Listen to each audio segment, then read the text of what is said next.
But anyway, the reason that I bring up that my audience is predominantly males, all right, is because in the last year to 2 years, if you guys haven't noticed, there's been a drastic change around here. And I don't just mean the setting, and I don't mean the camera quality and all of that. What I mean is that in the last couple of years, I've actually made an effort to try to improve my presentation on stream. Well, what does that mean?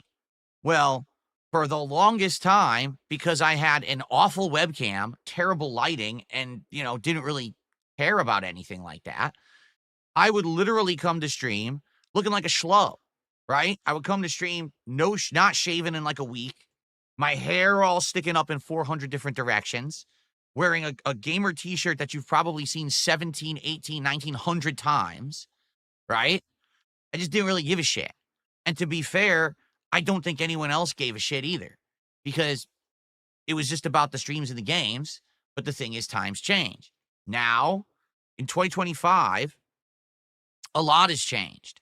The visual presentation has dramatically changed.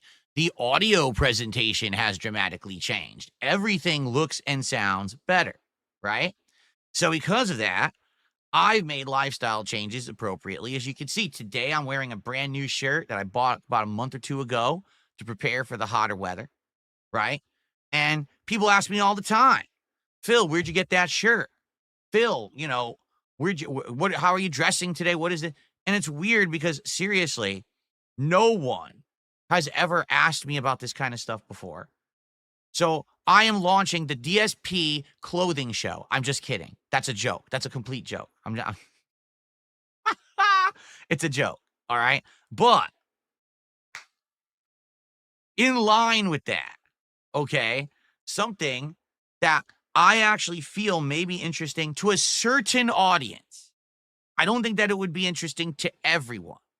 All right. But I think it would be interesting to a certain audience and demographic and percentile. All right, would be if I did a show, or maybe even I did it as part of DSP Tries It, because I'm fleshing this idea out in my head right now. Okay, I haven't really decided yet what I want to do with it yet, if it even works. I want to present it to all of you right now. All right, so the idea is, instead of every 10 goals, I'm always constantly eating fast food. All right. I will every once in a while do a little bit of variety, and in between, for maybe one of these milestone goals as a special show, I can do a review show on something that I have been mentioning recently. And when I mentioned it, people were like, "What?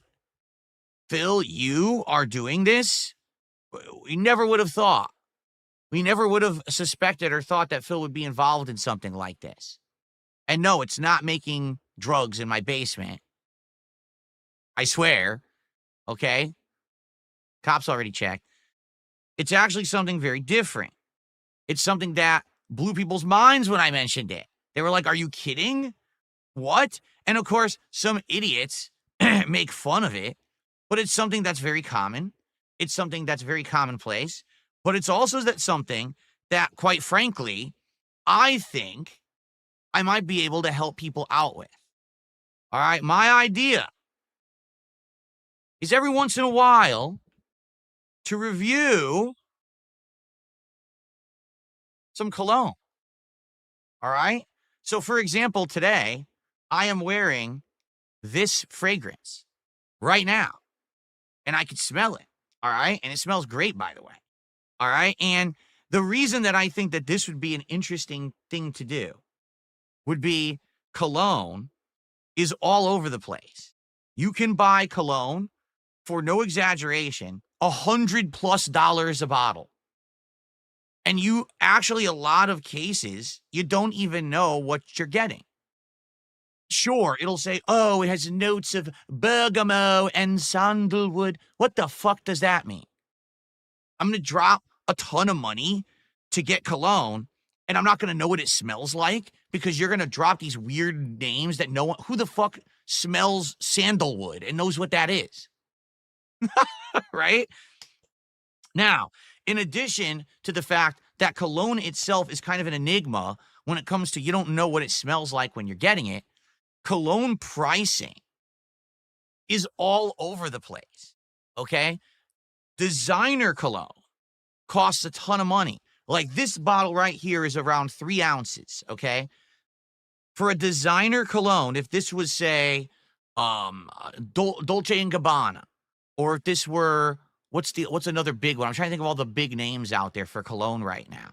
Versace, okay? One of these big ones, right? A bottle like this would cost you anywhere between $80 to $150. No lie. So the thing is, do you really want to mess around getting that? Even the smaller size, like the 1 ounce size, right? Which is very little and will probably be gone in a short period of time. Okay. That's like $50. So it's incredibly expensive, right? But there's other colognes out there that are alternatives to the name brand designer stuff that are way less expensive, like significantly less expensive. Okay. And they smell great. And I know from personal experience. And the thing is, I actually now, in the last 6 to 8 months, as I changed my wardrobe and I was upgrading how I looked and everything, I actually kind of got into cologne a bit. And so I have actually a good selection of colognes that I use regularly. Some of them I really liked, some I hated. Okay. And we could actually do a series where I can show you guys, okay, different product of different level. I could show you the cheapest of the cheap, but actually is pretty good. I can show you stuff that's way expensive, or we could show you in between. I can describe how different they are. Because, for example, dude, just so you know, it is so crazy how different cologne smells. Some of them are sweet. Some of them are more floral. Some of them smell like the sea. Some of them just smell fresh. And male scents can be all over the place. With women, generally the scents are within like 2 or 3 categories. But with male scents, they tend to be like way different directions. All right. So I could tell you right now, for example, right now I have 3 different colognes that are exactly the same company. Okay. But each scent is completely different and smells different. And the funny part is the bottles look the same. So you might not even be able to tell, well, what's the difference between this one and this one? Well, I'll actually tell you instead of saying, well, this one has bergamot. What the fuck is bergamot? I can be like, well, this one kind of smells really refreshing. Like think that you walked outside on a clear summer day and the breeze hits you, it's clean air, right? Or this one smells like the sea, like you're actually on the beach and you get that waft of sea salt. That's what this one smells like. That's what no one tells you. Don't ask me why, because that's the information I want to know when I buy cologne. But no one does that. They all say these fucking fancy bullshit terms that no one understands. All right. So, FYI, the way that, ouch, scratched myself this way. That hurts. The way the show would work is basically I would take whatever scent I'm wearing that particular day. All right. So basically this one, what again, I'm not going to reveal what this is right now, but this particular fragrance, I'm wearing it today. If we hit the 10 goal milestone today, all right, I would say, hey, so here's the fragrance I'm wearing today. Let's do a review of it. And I don't know if it's going to be DSP tries it or it could be something different. It could be DSP smells it, right? Who knows? I'm not sure how to do it yet, right? So I feel like here's where the value would be. Number one, I can show you the actual packaging. This is what it looks like, because you might not realize this. The packaging is a big part of not only the marketing, but the price. Some of these colognes have fancy ass bottles and then they charge you more for the bottle, which makes no sense. The low end colognes that smell great usually don't have good looking bottles, but it doesn't mean that they're not good. You see? So I can show you the bottle and the design. I can describe what it smells like, because it's going to be a big deal about what you want. And then some of the other stuff, how long does it last? Because that's a key thing. I'm going to be very transparent here. Some cologne I really like, but it just doesn't last long enough. Who cares if it smells good if it only smells good for 15 minutes and then it goes away? And I'm not talking cheap ones. I'm talking expensive cologne that I have just dries up and you can't smell it within like 20 minutes. So that's the kind of stuff that everyone needs to know in regards to cologne. And of course, the pricing, because that's another thing. This bottle, for the record, is not expensive at all. Okay, this is a very inexpensive cologne that I have here, and I think it's great. But I also have some really good, strong colognes that are, expensive, and those are good.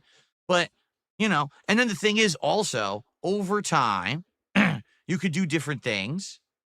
All right. Like, for example, I could get different samples of different ones. I could personally try different ones. You guys could recommend. You could say, hey, Phil, this one is really interesting. Try this one out. And then maybe I could buy like the trial size of one of these that you guys recommend, do a demo of it. And if I like it, then I can actually get it for myself. All right.